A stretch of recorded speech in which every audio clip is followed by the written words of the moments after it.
시원제일교회 처음 담임 목사로 부임하게 되었을 때 저는 잘 몰랐습니다. 솔직한 고백으로 잘 몰라서 주변에 있는 많은 목사님들, 선배 목사님들 찾아가서 여쭤봤어요. 목사님, 담임 목사를 이제 새로 시작하게 됐는데 어떻게 하면 목회를 잘 할 수 있습니까? 라고 여쭤보았습니다. 그리고 또 이렇게 한국에서 또 아니면 다른 타주에서 오시는 그런 목사님들, 목회 성공하시고 또 잘하고 계신 목사님들이 목회자 세미나를 하시면 열심히 또 이렇게 적어가면서 목회의 어떤 노하우들을 배우면서 그것을 우리 시원제일교회에 잘 적응하기 위해서 열심히 배우려고 그렇게 목사님들을 찾아다녔습니다. 그런데 목사님께서 뭐 이런저런 이야기도 하시고 경험도 하시는데 대부분 많은 목사님들께서 끝나는 그 말 부분에 이렇게 답을 하시고 끝내요. 뭐라고 얘기하시냐면, 여러분 다 들으셨을 거라 생각되는데 목회는요 하나님의 은혜로 하는 겁니다 하고 그냥 끝내는 거예요. 제가 그 말을 들으면 좀 마음이 조금 섭섭해요. 왜냐하면 좀 방법을 좀 알려주시지, 어떻게 하는지 좀 이렇게 노하우를 좀 알려주셨으면 좋겠는데 목회는 하나님의 은혜로 하는 겁니다 하고 그냥 그렇게 하나님 은혜를 바라라는 겁니다. 그래서 제가 너무 무책임한 말 아닌가 그런 생각이 좀 들었는데, 세월이 흘러서 저도 나름 중진 목회자의 자리에 이제 들어서면서 이제 선배 목사님들이 하신 이 말씀, 목회는 은혜로 하는 겁니다가 무슨 말인지 알겠더라고요. 왜냐하면요, 제가 목회자로서의 지난 삶을, 제 삶을 또 들여다보고 또 우리 교회에 일어났던 하나님의 역사들, 저의 사역들 보는데 저도 그렇고 제 사역도 그렇고 참 부족한 부분이 많았거든요. 그런데 하나님께서 결과적으로는 다 부족한 부분들을 채워주셔서 온전케 하시는 것들을 제가 경험했기 때문인 것입니다. 저만 그런 게 아니라 여러분들도 아마 그러지 않겠습니까? 저와 여러분들의 지난 인생을 들여다보면 실수도 많고 또 잘못 판단하고 결정한 것들이 많았을지도 모르겠지만, 그럼에도 하나님께서 그것을 잘 또 해결해 주셔서 여기까지 하나님께서 은혜로 저와 여러분들을 인도해 주셨다라는 것입니다. 여러분, 그래서 우리는 이 하나님이 결국에는 우리 인생의 주인 되시고 우리를 이끄시는 분이다라는 것을 인정하지 않을 수가 없다는 거죠. 정말로 우리가 살다 보면요, 우리 인생의 중요한 순간, 중요한 선택, 이것은 절대 우리 힘과 노력으로 되는 게 아니라 오직 하나님의 주권과 인도하심과 이끄심으로만 되어진다라는 것을 우리가 알고 있지 않습니까? 자녀를 여러분들이 이제 잉태하여서, 특히 여성분들은 다 아시겠지만 아이를 이제 잉태해서 이제 10개월 동안 기다리게 되면 누구나 어머니 된 분들은, 또 아버지도 마찬가지겠지만 건강한 아이가 태어나길 바라지 않습니까? 그런데 이 아이가 뱃속에서 기관이 형성되어지고 또 어떤 또 성격이 이제 만들어지고 하는 그 모든 것들, 아버지 어머니가 아유 이런 딸 낳았으면 좋겠다, 이런 아들 낳았으면 좋겠다 생각하지만 여러분, 그거 우리가 할 수 있는 게 아니지 않습니까? 하나님이 건강하게 손가락, 저희 뭐 여러분 다 하셨겠지만 저도 딸 아이 딱 태어나자마자 제일 먼저 뭘 확인하죠? 손가락 몇 개인지 확인하지 않습니까? 그래서 세봤어요. 하나, 둘, 셋, 넷, 다섯. 지금은 좀 눈이 나빠가지고 막 6개로 보이기도 하고 그런데, 어쨌든 그렇게 우리가 할 때 우리가 정말 하나님 앞에 정말 기도할 수밖에 없었습니다. 하나님 도와주십시오. 정말 건강한 아이 태어나게 해주십시오. 여러분, 자녀들이 시험을 보고 시험을 기다리는 것도 결국에는 그 하나님 앞에 맡길 수밖에 없지 않습니까? 특히 우리 오늘날 자녀들 이렇게 뭐 요즘 학교도 들어가고 또 여러분 또 뭐 어떤 회사 들어갈 때 원서 놓고 기다리잖아요. 근데 그 시험관이나 또 평가하는 사람들이 어떤 마음으로 어떤 기준으로 그 내게 좋은 점수를 주고 나를 합격하게 해줄지, 그 모든 것들도 다 우리 어떤 힘과 노력이 아니라 하나님의 그 주권하심과 역사하심으로 가능한 것 아니겠습니까? 여러분, 이렇게 우리 인생을 들여다보면 매 순간 중요한 순간마다 하나님이 결정하시고 하나님께서 이끄시고 하나님이 인도하셨다라는 것을 저와 여러분들이 믿으시기를 바라겠습니다. 그래서 우리 하나님은 우리의 목자 되신 줄 믿습니다. 우리의 목자 되셔서 우리를 이끌어 가시고 인도해 주시는 거예요. 그래서 가장 지혜로운 사람, 성공하는 인생은 어떤 인생이냐? 우리 하나님, 목자 되신 하나님께서, 목자 되신 예수님께서 인도해 주시는 대로 받아들이고 순종하며 따라가는 사람, 그 사람이 가장 성공한 인생, 지혜로운 인생이다라는 것입니다. 여러분, 우리 힘으로 인생을 살아가려고 해도 우리는 우리 힘으로 걸어가면 고통과 괴로움을 겪을 수밖에 없습니다. 근데 많은 분들이 우리 예수님 따라가고 싶지 않아요, 하나님 따라가는 거 별로 원치 않아요 라고 얘기를 하는데, 이유가 뭐냐? 분명히 예수님께서 내가 나를 따라오려거든 자기 십자가를 메고 나를 따라올 것이니라 라고 말씀하시니까 아유, 예수님 따라갔다가 뭔 고생을 하려고 제가 예수님 따라갑니까? 라고 오해하시는 분이 있는데, 여러분 그렇지 않아요. 우리 예수님은, 우리 하나님은 저와 여러분들에게 좋은 거 주시고 쉬게 하시고 또 여러분들을 충만하게 다시 한번 힘주시기 위해서 저와 여러분들을 이끌어 주신다는 것을 믿으시기를 바라겠습니다. 시편 23편 1절과 4절 여러분 다 아시는 고백 아닙니까? 여호와는 나의 목자시니 내가 부족함이 없으리로다. 그가 나를 푸른 초장에 누이시며 쉴만한 물가로 인도하시는도다. 내 영혼을 소생시키시며 자기 이름을 위하여 의의 길로 인도하시는도다. 내가 사망의 음침한 골짜기를 다닐지라도 해를 두려워하지 아니할 것은 주께서 나와 함께 하심이라. 주의 지팡이와 막대기가 나를 안위하시리로다. 아멘. 분명히 말씀하셨어요. 목자 대신 우리 주님, 우리 여호와 하나님은 나를 푸른 초장으로 쉴만한 물가로 인도하신다라고 말씀하셨다라는 것입니다. 사망한 음침한 골짜기, 그 음침한 우리 인생의 그 굴곡진 그 어두운 부분을 지날 때에 주께서 가지고 계신 지팡이와 막대기로 그 원수들을, 우리를 먹으려고 하는 그런 못된 짐승들을 때리시고 그 막대기로 저와 안위를 하신다, 다시 말해 보호하신다라고 말씀하셨다는 것입니다. 여러분, 그래서 우리 주님은요, 저와 여러분들이 인도하실 때 좋은 것을 주시기 위해서 인도하신다라는 것을 다시 한번 마음속에 새겨주시기를 바라겠습니다. 여러분, 그래서 우리는 인생을 주님께 맡겨야 하는 것입니다. 우리 힘으로 뭔가 하고 우리 뜻대로 뭔가 계획해서 나아가면 잠깐의 성취감과 만족은 있을지 모르지만 결국 그것은 가시밭길과 엉겅길을 혼자의 힘으로 지나가는 것과 마찬가지라는 거예요. 고생을 사서 하는 길이라는 겁니다. 그러나 우리 주님께 인생을 맡기면 우리의 인생길은 편한 인생길, 그리고 회복받는 인생길, 다시 힘을 얻는 인생길로 가게 된다는 것이죠. 그래서 우리는 주님 앞에 인생을 맡기며 주님, 제가 주님께서 우리에게 주신 것들을 감사함으로 받겠습니다. 때로는 내가 원하는 것이 아니라 할지라도, 내 생각과 다른 것을 주셨다 할지라도 이것은 하나님께서 제게 더 좋은 복을 주시기 위해서 주신 것입니다라고 주님을 기대하고 주님의 인도하심을 믿고 우리가 받아들이는 것, 그게 저는 주님을 의탁하는 것이다라고 그렇게 생각을 합니다. 여러분, 그래서 우리는 주님 신뢰하면서 나아가야 돼요. 수고하고 무거운 짐 진 자들아 다 내게로 오라, 내가 너희를 쉬게 하리라 라고 예수님 말씀하셨습니다. 주님께서 우리를 초청하실 때, 너는 나를 따라오거나 라고 할 때 쉬게 하시기 위해서 저와 여러분들을 불러주셨다는 것을 여러분이 기억하셨으면 좋겠어요. 자, 그런데 우리가 이렇게 주님의 인도하심을 따라가야 되는데 우리가 한 가지 기억해야 될 게 무엇이냐면, 주님께서 저와 여러분을 인도하실 때 각 개인으로도 인도하시지만 양무리로서, 전체 양떼로서 함께 인도하신다는 것을 여러분이 기억하셨으면 좋겠습니다. 여러분, 예수님은 우리의 목자 되신데, 목자는요 각자 양을 이렇게 인도하시기도 하지만 그러나 보통의 경우에는 전체 양무리로서 그렇게 인도하신다는 거예요. 무슨 말이냐면, 교회를 통해서 예수님께서는 저와 여러분들의 그 길을 인도해 주신다는 것입니다. 보통 양무리가 혼자 그 양이 목자를 대면한다, 어떤 상황인지 아십니까? 이 양이요, 양무리에서 벗어나서 다른 길로 갈 때, 아니면 혼자 가다가 위험에 처했을 때, 그때 이 목자를 독대하게 되는 것입니다. 그렇지 않겠습니까? 여러분, 그래서 이 목자를 우리가 독대하는 것도 참 필요하고, 예수님과 친밀한 관계 속에서 개인적인 인도함 받는 것도 참 중요하지만, 그러나 목자는 전체 양무리로서 그 목자를 이끌어가고 계시다라는 것을 여러분이 기억하면서 이 교회를 통해서 이 교회를 어떻게 이끌어 가시는가를 우리가 발견하고 거기에 우리가 집중하고 순종하며 나가면 목자께서 저와 여러분에게 주시고자 하는 그 복을 모두가 누릴 수 있다는 것입니다.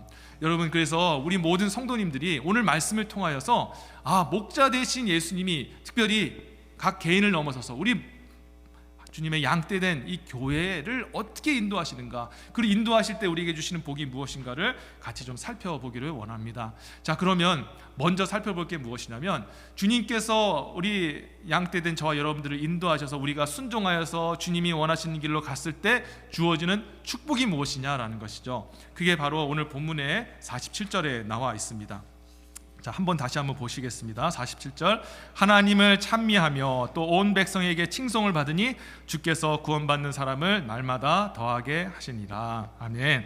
저는 이 말씀, 이 구절 너무너무 좋아하는 구절인데요, 하나님께서 최초의 교회를 세우지 않으셨습니까? 베드로를 통해서 베드로에게 성령 충만함을 주셔서 그가 일어나서 하나님의 말씀을 전하고 많은 그 불신 영혼들에게 예수가 그리스도시고 우리의 주님이시다, 그는 다시 살아났다, 그를 믿어야 한다, 십자가에 못 박은 너희가 회개하고 주님께 돌아와야 구원을 받는다라고 선포했을 때 성령께서 역사하셔서 거기에서 동시적으로 3,000명의 사람, 불신자들이 동시에 예수 그리스도를 주로 고백하고 신자가 되어지는 놀라운 역사가 일어나게 되었습니다. 여러분, 그래서 예루살렘 교회가 세워졌는데 이 교회는 어떤 교회입니까? 세계 최초의 교회, 하나님께서 만세전부터 계획하셨고 예수 그리스도의 핏값으로 세우시고 성령께서 역사하셔서 삼위 하나님께서 드디어 세우신 최초의 교회 아니겠습니까? 그렇기 때문에 성부, 성자, 성령 하나님은 이 교회에 대해서 관심이 있으시고 이 교회, 첫 번째 교회에 정말 올바른 그런 룰을 이렇게 모델을 세우셔서 모든 이제 앞으로의 지상교회들이 따라올 수 있도록 그렇게 역사를 하셨던 것입니다. 그래서 오늘 우리가 이 오늘 본문에 나오는 이 주님께서 교회에 주셨던, 양무리에게 주셨던 그 복을 우리가 보게 될 때, 아하, 정말 주님의 말씀대로 순종하며 나갈 때 성도들에게 이러한 복이 주어지는구나 하는 것들을 깨달을 수가 있는데, 그 주님께서 양떼에게 주시는 복이 무엇이냐? 47절이라는 거예요.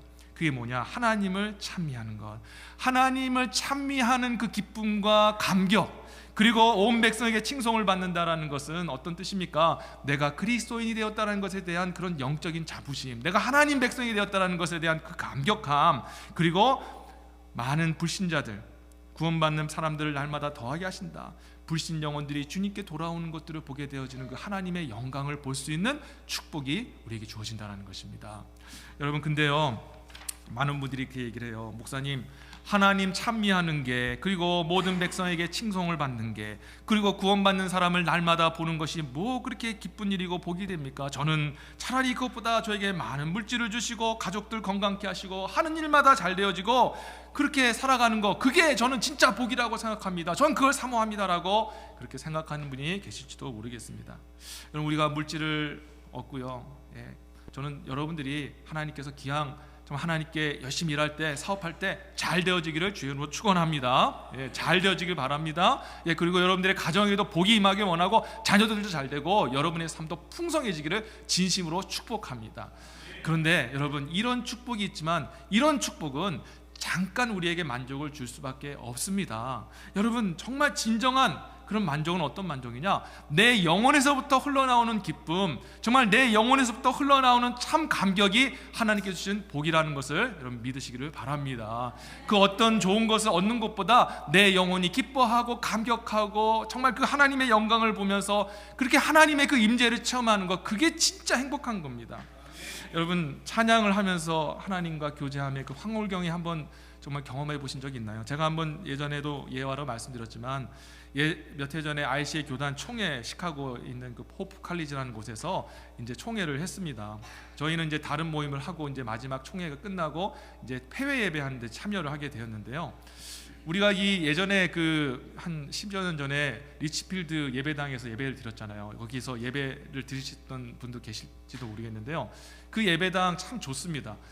거기 보면 처음에는 좀 부담이 되었지만 무덤가 딱 보면은 누워 계신 분들 보면서 참 다 성도들 아니겠어요? 그래서 참 천국에 가 계시는구나 하면서 참 그 좋아했는데, 또 여러분들 아시다시피 그 교회 앞에 아름드리 나무가 있지 않았습니까? 그래서 거기에서 같이 우리 어린 아이들 뛰놀고, 저희 아이들 되게 어렸을 때인데 뭐 병주나 진서 그런 아이들 거기서 막 물놀이하고 여름 성경학교 했던 거 참 생각하면 너무너무 좋아요. 그런데 제가 한 가지 조금 불만이 있었어요. 뭐가 불만이었냐면, 그 교회를 딱 들어가는데 항상 그 들어가자마자 퀴퀴한 냄새가 나고요. 그리고 이 딱딱한 그 나무 의자, 그냥 보기만 해도 허리가 아파오는 나무 의자, 그리고 그렇게 각으로 이렇게 딱 째어진 그 강대상 보면은 여기 진짜 하나님의 은혜가 임할까라는 그런 생각이 그렇게 들었어요. 그런데 호프 칼리지라는 곳에 가니까 그 예배당이요 꼭 그랬던 겁니다. 들어가자마자 좀 매콤하고 이상한 냄새가 났고요, 나무 의자 딱 그냥 각진 그 나무 의자 있고 단상이 또 그랬습니다. 이런 곳에 무슨 하나님의 역사가 일어날까 하는 그런 좀 시니컬한 마음을 가지고 이제 많은 한인 목사님들과 앉아서 예배를 드리는데, 이제 시간이 돼서 주변에 있는 이제 총회를 끝내고 흑인 목사님, 백인 목사님, 뭐 남미 목사님, 뭐 아프리카 장로님 뭐 이렇게 다 모여가지고 이제 꽉 예배당이 차려진 겁니다. 그래서 이제 예배를 드리기 위해서 찬양 인도하시는 분이 앞에 나가서 영어로 우리 같이 일어나셔서 어메이징 그레이스 같이 찬양합시다라고 이렇게 찬양을 이렇게 한 겁니다. 그런데요, 제가 그때 진짜 놀라운 경험을 했습니다. 각양각색의 사람들이 같이 한 목소리로 노래가 잘 안 나와요. 어메이징 그레이스 그런 노래가 있는데 그 찬양을 하는데 갑자기 성령의 임재가 확 느껴지는 것입니다. 마음이 막 뜨거워지면서 막 두근거리면서 제가 갑자기 제 안에서 막 눈물이 흘러나오기 시작한 거예요. 슬퍼서 우는 게 아니라 그 하나님의 그 감격에 겨워서 흘리는 눈물. 여러분 그런 경험 혹시 하지 않으셨나요? 예, 하나님의 감격이 너무 오면요, 우리가 영화 같은 것도 보더라도 막 감동된 거 보면 막 눈물 흘리지 않습니까? 예, 그런 것처럼 그거와 비교할 수 없는 그 하나님의 그 임재의 감격, 그 딱딱한 의자에 앉아서 그렇게 찬양하는데 흑인, 백인, 아시아인, 유럽 사람 할 거 없이 모든 사람들이 하나님을 찬양하는데 제가 그때 어떤 마음이 들었냐면, 야, 여기가 천국이겠구나, 그런 마음이 드는 거예요. 그렇지 않겠습니까? 우리가 천국에 가면 저기 뭐 아시아 사람, 뭐 중동 사람, 뭐 모든 그런 열방 아브라함 시대 살았던 사람들, 우리 후세대 살았던 모든 백성들이 한 자리에 모여서 하나님의 그 영광을 성부, 성자, 성령 하나님 그 앞에 모셔다 놓고 주님을 찬양하면 여러분 얼마나 감격스럽겠느냐라는 것이죠. 제가 그 감격을 주체할 수 없어서 찬양하면서 얼마나 울었는지 몰라요. 근데 참 놀랍게도 눈물을 흘리면서 이제 예배를 이제 찬양 끝나서 앉는데, 그래서 이제 제가 이제 눈물을 닦고 있었는데 보니까 저만 우는 게 아니라 옆에 계셨던 흑인 목사님도 울고 백인 장로님도 울고 옆에 있던 한인 목사님도 함께 가지고 울었던 거예요. 아, 나만 은혜 받은 게 아니구나. 여기에 하나님의 영광이 임했구나. 천국에서 하나님을 찬미한다는 것이 얼마나 이게 영광스러운가. 그리고 그 천국의 백성으로 나를 불러주셨다는 것이 얼마나 기쁜 것인가. 여러분 그것을 체험하고 저는 시카고에서 뉴저지로 오는 동안 얼마나 그 마음이 기쁘고 행복했는지 모릅니다. 여러분 이러한 축복이 저와 여러분 가운데 있게 되시기를 진심으로 바랍니다. 한 번은 이런 경험도 있었습니다. 지금으로부터 한 20년 전쯤이었는데 서울, 여러분 혹시 온누리교회에서 한 목요 찬양 집회를 아시는지 모르겠습니다. 제가 그때 청년부였고 청년부 찬양 인도자라서 이제 청년부 찬양 단원들에게 우리도 예배자이긴 하지만 예배 인도자지만 예배를 드려야 된다 하면서 끌고 이제 찬양 집회를 갔었는데, 그때 제가 어느 날 찬양 집회를 하는데 좀 늦게 가게 돼서 택시를 타고 갔어요. 늦었어요. 그래가지고 이제 헐레벌떡 이제 내렸는데 아니나 다를까 예배당에서 벌써 찬양 소리가 들리고 찬양이 시작된 겁니다. 그래서 제가 급한 마음으로 막 택시에 내려가지고 그냥 뛰어 올라가지고 그 서빙고 그 성전 그 문을 확 여는데 진짜 깜짝 놀랐어요. 왜냐하면 문을 열고 발을 딱 딛는데 갑자기 성령의 그 압도감, 제가 RCA 그 교단 총회 그 예배에서 느꼈던 것 같은 그 성령의 그 압도감이 저를 강력하게 제 영혼을 터치를 하더라는 것입니다. 그래서 그 자리에서 또 눈물이 나는 거예요. 야, 마음이 떨리면서 예배당 입구에 들어서자마자 막 감격이 되고 찬양하지도 않았는데 벌써 눈물이 나기 시작한 겁니다. 근데 더 놀라웠던 건 뭐냐면요, 거기서 이제 찬양을 하고 나서 찬양 인도자분께서 오늘 하나님께서 오늘 불신 영혼, 오늘 예수 그리스도를 믿지 않은 여러분들이 계시다면 주님께서 부르십니다. 오늘 일어나십시오. 예수 그리스도를 주님으로 인정하고 주로 고백하고 주님의 백성이 되겠다라고 하시는 분들 일어나시길 바랍니다 하고 그렇게 얘기하니까 주변에 있던 사람들 중에 수많은 사람들이 그 자리에서 벌떡 일어나는 겁니다. 그리고 나서 따라하라고 하면서 그 예수 그리스도를 주라 고백하고 신하는 그 고백을 하고 그 자리에서 주님을 영접하는 놀라운 기적을 보게 된 거예요. 저는 그걸 보고 깜짝 놀랐습니다. 야, 어떻게 이런 일이 있을 수 있는가. 그 사람들요, 아마 억지로 끌려온 사람도 있을 것이고 정말 여러분들이 정말 전도했을 때 여러분 얼마나 힘듭니까? 밥도 막 수십 번 사 먹여도 먹을 때는 교회 한번 가볼게 하고 또 안 나오고, 그런 사람들, 강박한 영혼들, 주님의 복음을 전하려고 하면 아유 말도 꺼내지 마 하는 그런 사람들. 그래서 우리가 낙심하고 실망해서 주님 전도하기 힘듭니다라고 포기할 때가 얼마나 많이 있습니까? 그런데 여러분 성령이 임하니까요, 거기에 있던 사람들이 정말 그 강팍했던 영혼들이 다 주님의 그 영에 굴복하면서 예수를 주로 고백하는 그 놀라운 회심의 역사를 보게 되었다는 겁니다. 여러분, 하나님의 영이 임하면요, 그 어떤 강팍한 영도 다 주 앞에 무릎을 꿇을 수밖에 없다는 것을 여러분 믿으시기를 바라겠습니다. 성경에 보면요, 사무엘상 말씀에 보면 사울이 다윗을 잡기 위해서 막 혈안이 돼서 찾다가 결국에는 사무엘을 통해서 다윗을 찾으려고 그렇게 하였습니다. 그래서 이 사울 왕이 자기 수하를 보내면서 이 사무엘에게 찾아갔는데 그때 어떤 일이 일어났습니까? 하나님의 영이 그 사무엘 주변에 확 임하자 그 사무엘에게 가까이 가자마자 그 사울의 신복들이 그 자리에서 꼬꾸라지면서 그 입으로 방언하고 예언하면서 하나님을 찬미하는 장면이 있지 않습니까? 그래서 사울이 그걸 보고 야, 이 어리석은 것들아, 내가 가서 해결하리라 하면서 사울이 기세등등하게 딱 갔는데 사울마저도 그 하나님의 영에 굴복되어서 몇 날 며칠을 우통을 벗고 하나님 앞에 그렇게 찬미하고 영으로 하나님 앞에 그렇게 예언하는 그런 사람으로 꼬꾸라지는 역사가 일어나지 않았습니까? 여러분, 그런 역사가 분명히 있다는 것입니다. 여러분, 우리 시온제일교회 성도님들이 그런 역사를 진심으로 체험하게 되기를 주의 이름으로 축원합니다. 오늘 이 예배를 드리면서 상한 영혼이 다시 한번 회복되어지고 다시 한번 주님의 치유의 역사가 일어나는 그 체험을 여러분 모든 성도들이 하게 되시기를 정말 주의 이름으로 축원합니다. 여러분, 이것이 바로 하나님께서 우리에게 교회에 주시고자 하는 그 영광이라는 것을 여러분이 기억하시길 바랍니다. 이게 얼마나 기쁜 일인지 몰라요. 여러분들이 맛보지 못해서 그럴지 모르지만 진짜 맛볼 수만 있다면 그 어떤 세상의 기쁨과 그 즐거움 다 던져버릴 수 있는 그런 하늘의 그 영광, 하나님께서 주시는 그 영혼에서부터 나오는 그 기쁨과 감격, 여러분 그것을 우리에게 양무리에게 허락해 주셨다는 것입니다. 자, 그러면 마지막으로 드리시고 말씀은 무엇이냐면, 그런 이런 복을 하나님께서 주시기 위해서 교회를 이끌어 가시는데, 그러면 주님께서 어떻게 교회를 이끌어 가시는가, 우리가 그것을 발견하고 거기에 순종하면 우리도 그것을 맛볼 수 있지 않겠습니까? 세 가지가 본문에 나와 있는데, 첫 번째는 주님께서는 말씀으로 주님께서 인도해 주시고 이끌어 가신다는 것입니다. 42절 보세요. 저희가 사도의 가르침을 받아 서로 교제하며 떡을 떼며 기도하기를 전혀 힘쓰니라. 아멘. 우리 목자 되신 주님은요, 우리를 목양하시고 우리의 이 양떼된 우리 교회를 이끌어 가실 때 손에 든 지팡이와 막대기로 인도하시는 것이 아니라 그 입으로 나오는 말씀, 곧 하나님의 말씀으로 인도해 주신다는 것을 믿으시길 바라겠습니다. 여러분, 목자의 막대기와 지팡이는요, 언제 사용할까요? 두 가지 용도로 사용되는데, 첫 번째, 양이 엇길로 나갈 때.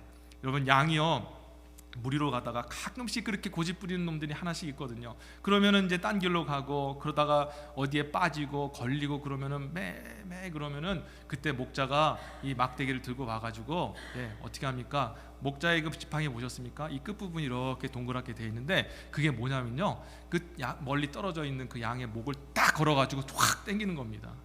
그래서 이 목자의 양은 그런 용도. 두 번째는 아까 제가 시편의 고백처럼 이 승냥이나 아니면 들짐승들이 올 때 그 막대기를 들어가지고 그걸 후드려 패기 위해서 그 막대기를 가지고 있는 거예요.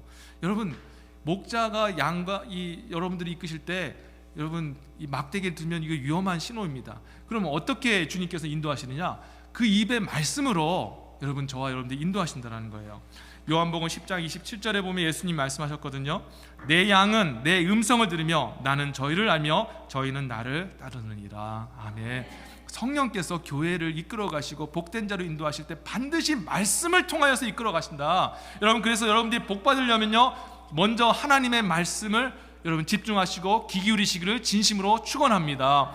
회복받기 원한다면, 다시 일어나기 원한다면 귀를 열고 마음을 열고 오늘 여러분들에게 주시는 그 말씀을 아멘 하고 받아들이고 순종하는 자리로 나아가야 돼요. 그래야 하나님께서 여러분들을 회복시켜 주시는 것입니다. 말씀을 안 들으면요, 말씀을 보지 않으면 절대 그 자리로 받을 수가 없어요. 왜? 우리 주님은 말씀으로 인도하시거든요. 두 번째, 우리 예수님은 우리가 사랑하고 섬기는 그곳을 통하여서 주님의 뜻을 우리에게 전해주십니다. 44절 45절 보십시오.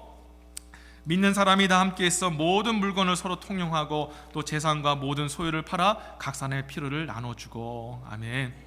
우리 주님은요, 교회의 풍성한 하나님의 은혜, 하나님의 그 아들 주시기까지 사랑하셨던 그 사랑의 은혜를 하늘에서 갑자기 훅 떨어뜨리시는 것이 아니라 바로 성도가 성도를 사랑하고 서로 섬기는 것을 통하여서 그 사랑을 느끼게 하시고 체험케 하신다는 것입니다.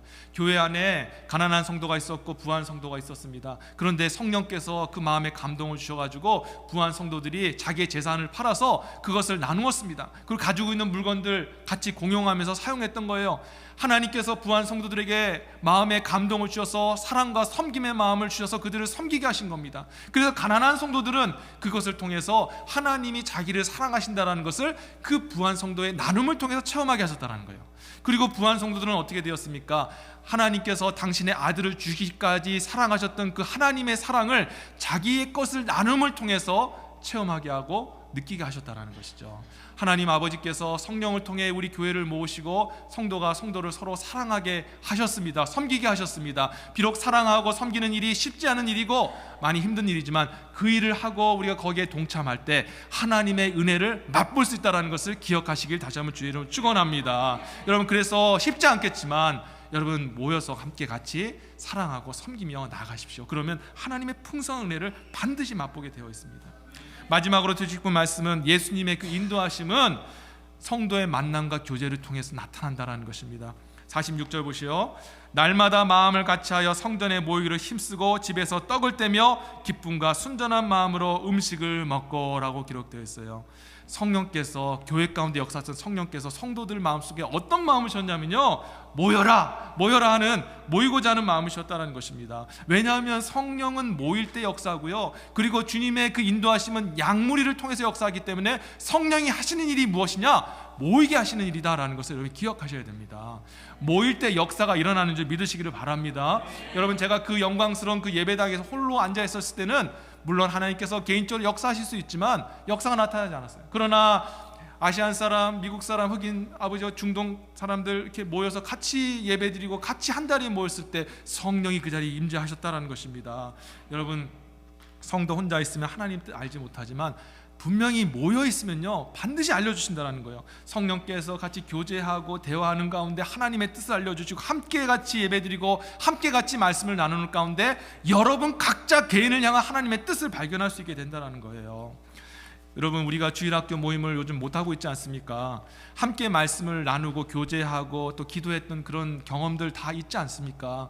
우리 특히 여자 성도님들은 더 그것을 알 겁니다. 힘들고 어려웠던 그 시절, 우리가 여기 모여서 각자 방에서 그룹을 짜고 같이 삶을 나누고 방금 들었던 말씀을 함께 나눴을 때 제가 분명히 보았습니다. 여러분 안에 회복이 있었고 또 다시 주님의 말씀을 붙드는 놀라운 역사가 있었습니다. 그런데 우리가 코로나 기간을 끝나고 이것저것 핑계를 대고 뭐 바쁘다는 이유로 우리가 모임을 줄이고 나눔을 하지 않았을 때 우리의 영혼은 어떻게 되었습니까? 강팍해지지 않았습니까? 여러분, 회복과 치유의 역사는 모일 때 역사가 일어나는 줄 다시 한번 기억하시기 바랍니다. 왜냐하면 그게 바로 초대교회 역사하셨던 성령의 뜻이고 주님의 인도하심의 방식이었기 때문입니다. 히브리서 10장 25절 보면 히브리 기자는 이 세상 말세가 되어지면 나타난 현상에 대해서 우리가 분명히 경고하고 있습니다. 모이기를 패하는 어떤 사람의 습관과 같이 하지 말고 오직 권하여 그날이 가까움을 볼수록 더욱더 그리하자라고 하였습니다. 여러분, 사탄이요 교회를 넘어뜨리고요 성도들의 믿음을 와해시키기 위해서 쓰는 방법이 무엇이냐? 흩어버리는 거예요. 성령은 모이게 하는데 사탄은요 흩어버리게 하는 것입니다. 이 시대가 그런 시대가 돼버리고 말았어요. 점점 개인화되고 있습니다. 인터넷과 핸드폰과 이런 어떤 디바이스로 인해서 모든 사람들이 다 그냥 흩어져서 혼자 개인적으로 사는 그런 시대가 벌어지고 말았습니다. 여러분, 우리가 여기에 동참하면 안 되는 것입니다. 여러분, 그걸 통해서 하나님은 우리를 모이게 하시지만 사탄은 흩어지게 해서 우리 힘을 잃게 만드는 것입니다. 여러분, 왜 우리가 사탄이 원하는 대로 가야 됩니까? 목사님, 시대를 거스르지 마십시오. 시대의 그런 그 시조를 따라가야 되지 않습니까? 라고 얘기하지만 우리가 시대의 흐름을 따르기 위해서 이 땅에 존재하는 존재가 아니지 않습니까? 우리 하나님의 말씀을 따르기 위해 존재하는 사람들인 줄 믿습니다. 하나님의 말씀이 모이라고 하였던 것입니다. 말세가 가까이 올수록, 주님 오시는 그날이 가까이 올수록 더욱더 그리하라. 사탄이 너희를 더욱더 흩어지게 하여서 힘을 빼고 너희를 시험되게 할 것이기 때문이다 라고 그렇게 고백하고 있다는 겁니다. 2024년에는 우리 시온제일교회 모임이 더 활성되어지기를, 그리고 주일학교가 다시 일어나게 되어지기를 주의 이름으로 축원합니다. 가정에 좋은 일도 필요하지만 우리가 함께 모여서 같이 예배드리고 일주일에 한 번 모이지 않습니까? 우리가 이 모여서 같이 함께 말씀을 나눌 때 하나님의 복, 영광이 저와 여러분 가운데 부어지는 겁니다. 자, 이제 말씀을 제가 맺도록 하겠습니다. 축복된 인생은 혼자 걸어가는 인생이 아닙니다. 자기 힘과 자기 능력으로 나 이렇게 능력 있어, 나 이렇게 잘할 수 있어라고 증명하며 사는 것이 복된 인생이 아닙니다. 우리의 목자 되시고 우리의 소유자 되시고 그리고 주인 되신 하나님의 인도하심을 받아 살아가는 것, 그리할 때 우리 모든 성도들 각자 개인에게는 하나님께서 푸른 초정과 실만한 물가로 인도하시는 축복, 교회에는 하나님께서 하나님의 그 영광과 또 하나님의 그 크신 사랑과 그 은혜를 누릴 수 있는 그 찬미하는 기쁨, 하나님 백성됨의 그 감격함, 영혼이 주께 돌아오는 것을 보는 그 영광스러움, 그것을 우리에게 허락해 주시는 것입니다. 이제 우리가 주님의 인도하심을 이제 알게 되었으니 순종하며 나가는 우리 모든 성도가 되었으면 좋겠습니다. 마음을 결단하고 이제는 우리 생각이 아니라 하나님이 말씀하신 대로 우리가 그렇게 우리 모든 교회가 함께 같이 걸어갈 때 하나님이 약속하셨던 세상이 알 수 없는 그 하늘의 영광과 기쁨을 누리면서 우리가 행복하게 우리가 살아가게 될 줄 믿습니다. 아멘. 기도하겠습니다.